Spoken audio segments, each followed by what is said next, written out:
87.9 Fuse FM. Today we're talking to Damien Rice. So Damien, you've just come back from America. How was that whole experience? I loved it. I have to say I really loved it. I think it was probably to do with the fact that I got to stay with a friend. Because it was my first time to Los Angeles. I wasn't expecting to like Los Angeles. Just from what friends of mine had said about the place, and stuff. But I think I was able to get straight into kind of experiencing what it's like to hang out there with people who live there, who are really nice. Like the guy I was staying with was a friend of mine. He's a guitar player. He's got a great group of friends. He lives right beside the hills, the Hollywood Hills. So he's got a big dog. So we used to just go for hikes in the morning and stuff up the hills. It was great. Had a really good time. And then gig-wise, it was magical. I mean, there's just a really good buzz over there because KCRW have been playing the album like mad. So. That's good. Because I was going to ask you, is there like a different atmosphere or a different vibe compared to over here or in Europe?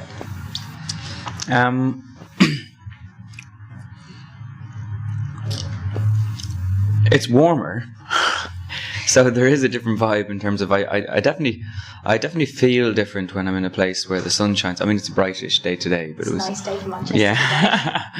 So it just does something different to your system, when you wake up in the morning, especially with touring, because there's a tendency with touring to just get up in the morning in the hotel, have breakfast, get into the bus or the van, drive to the venue, walk into the venue, have a bite to eat, sound check, go out, have another bite to eat before the gig, play, hang out in the dressing room afterwards and go straight to the hotel. And you haven't seen a bit of the daylight at all, So when you are touring, it is amazing to be in a place that has really good weather, because if you do have a half an hour or an hour off, to be able to just go outside and sit in the sun is just so refreshing. It's very refreshing. Where's the best place you've been then on tour? But that's definitely been the place with the best weather. I mean, it's winter over there, but it's still, and we haven't really done much, to be honest, outside of Ireland and the UK yet, because the album is only out in Ireland and the UK at the moment. So, and it's coming out in America in May, and it's coming out in Europe in April, May as well. So, I'm quite excited to go to all the because there's lots of places I haven't been. I've visited lots of places in Europe, but I haven't actually been on tour there yet. So looking forward to that. You've had like a busy sort of beginning of the year, because you've in Hot Press you've got like loads of came top of a lot of their polls, like best album, best debut album, then second for best solo male. Do these awards or being voted, they mean a lot to you? Most award things don't mean anything to me, because I have my own little record company now, and I've been signed before by a major label, and I know what goes on in the industry. I know how major labels can monopolize a particular situation, including awards, and I know how much influence they have on things. And so there's a lot of stuff that's fixed, you know what I mean? There's a lot of stuff that's influenced, and a lot of stuff is even organized by major labels, by major labels for major labels. So it's like they just pat themselves on the back. Oh, look, our artists won, aren't they great? You know what I mean? It's a lot of it is just a marketing tool.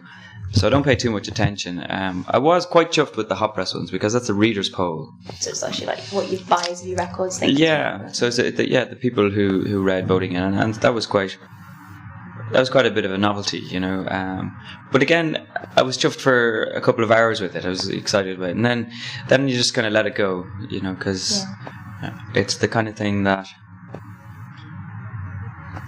I think to obsess over stuff like that, you lose.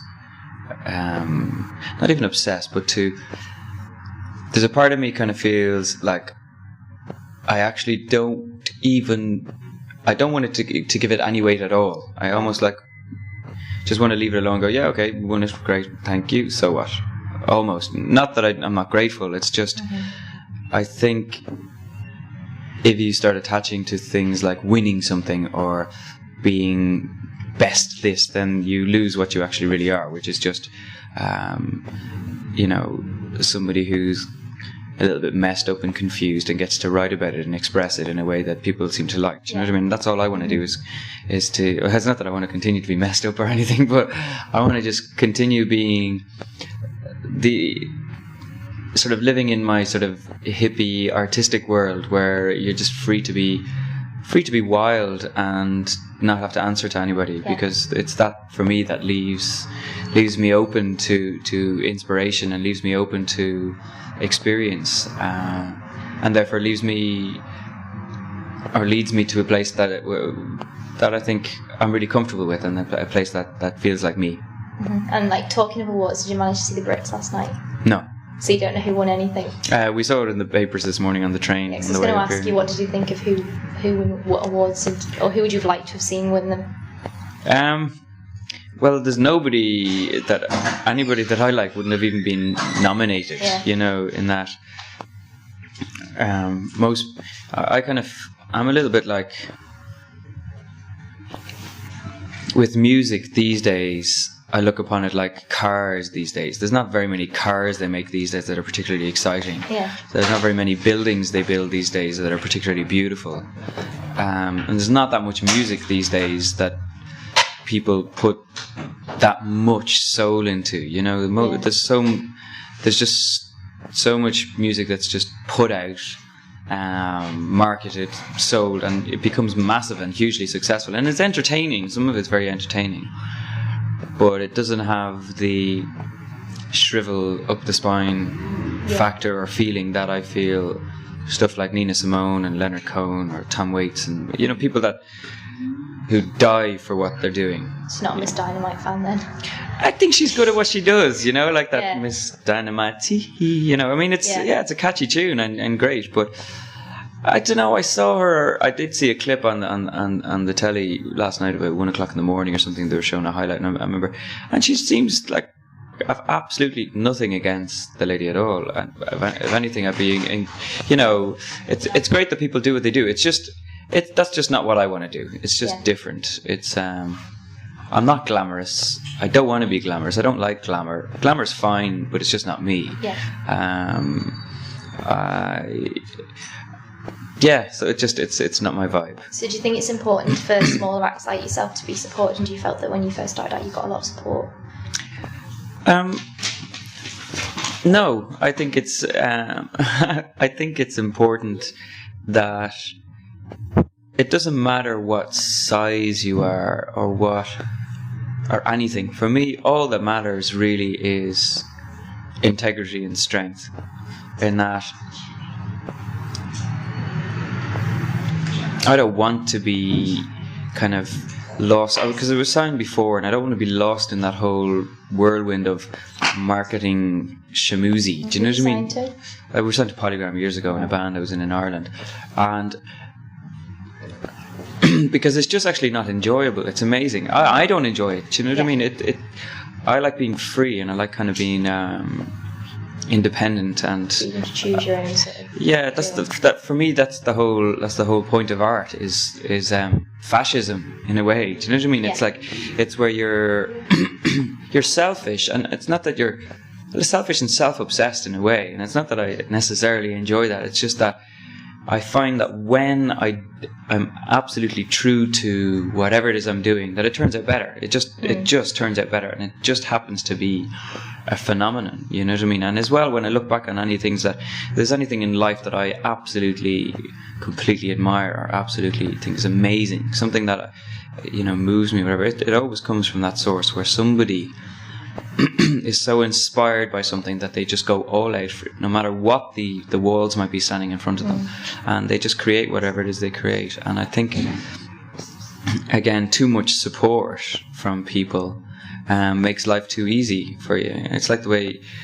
the Police made much better records than Sting, I feel, because, and like most people as well, at the start of their career very often make better records than they do later on when they get too much success, because they don't have the fire, they don't have the fight anymore. They have to, because they're known. Or something happens inside of a person, I think, that if they allow themselves just take all their success and feel successful, then I think that nothing really interesting comes out of them after that. It's the people who seem to constantly have either issues with themselves or relationships or the industry or the world or war or whatever it is that inspires different people. It's when people are really affected by things. I think that's when their emotion really comes out and it's really passionate, and it comes out in a way that's original as well, because it's theirs, as opposed to, well, let me see if I can write a song here that's going to be commercially successful or whatever, you know. So is it for you, is it things that affect you that force you to write, or is that what you write about everything that's affected you, rather than I'm going to sit down and write a song about this? It's just... Yeah. I mean, I've done both. I mean, because I've been writing for years now, and I definitely went through a phase, especially when we were signed, you know, because we were asked to write some songs for radio, and I was like, what? And so, well, they're looking for upbeat songs. And I was like, what? So I spent 3 days trying to write upbeat songs, and I just got to the end of the third day and went, fuck this, you know what I mean? It was just so unfulfilling, and so, it just felt untrue. It basically felt like the only reason I'm doing this is because I'm afraid. What I'm afraid, and the only thing I'm afraid of is I'm afraid of not being successful. And for me, being successful is, like, a friend of mine has got a really good analogy on it. Is getting up every morning and going, yeah, great, here's another day. You know, if you can do that every morning, then you absolutely love what you do. Then you're excited about everything that's ahead of you in that day, and you know, and that for me is exactly what I want, and I never had that when I was signed to the label. Instead, it was getting up in the morning going, damn, I compromised in that meeting yesterday and I'm not really getting to do what I want, and now I've got to do this stuff today that I don't really want to do, and yes, we're playing a really big gig, but so what, you know what I mean? It's like, I prefer to play a small gig and feel like I've been true than get somewhere and just, you know. And I know in Ireland, you know, it's kind of, it's like Ireland has kissed us and said, thank you for being yourself, or thank you for being you, and that's really nice, and that's it's just interesting. I'm just going through an interesting period at the moment. I could sit here and talk for hours about it, actually. You can. You've just provided some music for the is it an Irish independent film, Goldfish Memory? Yeah. How did that come about, and why did you choose to cover the songs that you covered for it? They approached us. Well, they'd heard the album, but I think the film is all about relationships between these couples, and it's all a big jumble and a big mix of people getting involved with each other, and moving on, and then getting involved again, and then moving on again, and people confused about their sexuality and all that kind of stuff. And I guess the people who wrote the film just felt that some of the songs on the record anyway are all about that kind of thing of just going around in circles and never really learning, you know. So they just approached us and asked us, and they had the idea of doing these Jobim songs, this Brazilian composer. So we just had to listen to a couple of the songs, and the three songs that were our favourites were the ones they were actually hoping we'd do. So we just did them. Yeah. Do you think you'd like to score a film in the future, or provide a soundtrack? We're actually in the middle of sort of kind of doing that actually at the moment. What for? For a film that we're actually making. So interesting enough, Can you not already. talk about it? Well, no, it's one of these things that I think if you talk too much about anything before it happens, then it's not that you jinx it, but you just and again, it's something about writing as well, that if you think about writing, or if you even thinking about what you do too much, make projections or plans, whatever, it just sterilizes the magic or something. There's just something about it that sterilizes the magic, I feel. So I just like to just hang out and see what life kind of lands, you know, on my plate every day, and go with that and feel my way through that to wherever I end up, you know. You've got a couple of days left now with the tour. What are your plans after that? Have you already started working on the follow-up tour for you?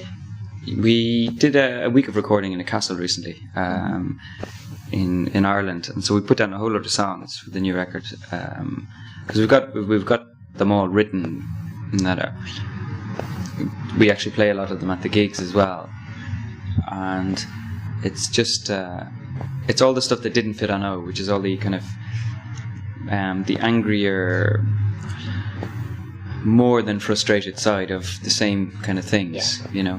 So that's we probably won't put it out till at least next year, because we're always coming out in America this year in May, and Europe and stuff. So we'll be busy touring, I'd say, with that. So yeah, we'll again. I don't really have no major plan with it. You know, Why do you call the album O? I have no idea. I was cycling on my bicycle and it came into my head and I just went, I like that. And again, it's one of these things, it's like songs. It's like, why did I write this lyric? I have no idea. You know, with me, words just sort of fall out in a way that I really genuinely feel sometimes like that I don't actually write them. It's just like vomiting, really. You know, it's just like, it comes out and then afterwards I look back and I go, oh right. And there's the same with the title. It was just on a bike and there's, I wasn't even thinking about it, but it just came into my head. And then when I thought about it afterwards, I think, oh god, yeah, it's so suited because it's about an album that is with really simple songs. It was done really simply in a really organic, simple way, and it was very simple or whatever. And then it's all about relationships that you know, are kind of fucked up in a way, and that they just keep going around in circles, keep making the same mistakes over and over. So that's the whole circular motion. You know, you can make up all these stupid things came to me afterwards, but they're not the reasons. I just liked it, and that was it. You know. Okay, yeah. I could sit and talk all day, but I'm just going to ask one more question. You know, if someone told you that the next album you were to make was your last album, how do you think it would turn out? That's the way I felt with actually. I was making a record at a point in my life where I had been so frustrated with the industry. I gave up music after I left the record company and the band before, and I went to Italy for a couple of months, and then I travelled around Europe for about a year, playing on the streets, just visiting people that I had met. And I got itchy, and I said, okay, look, I'm going to make one record. I'm just going to make one record. I might do nothing with it, but I'm just going to make it. So I just bought the little studio, and over the period of time, just made a record. And for me, I was making the record that I was going to make in my life, and that was it. And that was the approach I had. I thought, this is it. I'm just going to do this, and I have no plans to do anything else. And then when I finished it, and I kind of thought, sure, we'll put it out, you know, and see what happens. And then we put it out, and then it just went really well. And of course, then the minute I put it out as well, I started getting itchy to make another one. So, so I have no idea how it's going to turn out. I guess it's like, for me, it's part 2 of O. I mean, I might even call it O Part 2. I don't know, because it is so related, and all the songs were written very much around the time that I wrote the songs on O, and I recorded some of the songs back in that period of time as well. They just didn't fit because they're too aggressive, and I wanted to make a record that you put on when you're in a certain mood, and that's what O is for me, is when you're in that mood, that's the record I want to listen to right now, as opposed to making a variation or an album of varied songs, you know. I wanted to make a kind of a record that I felt like a record. Okay. Thank you very much for talking Thank you. Cheers. Thank you.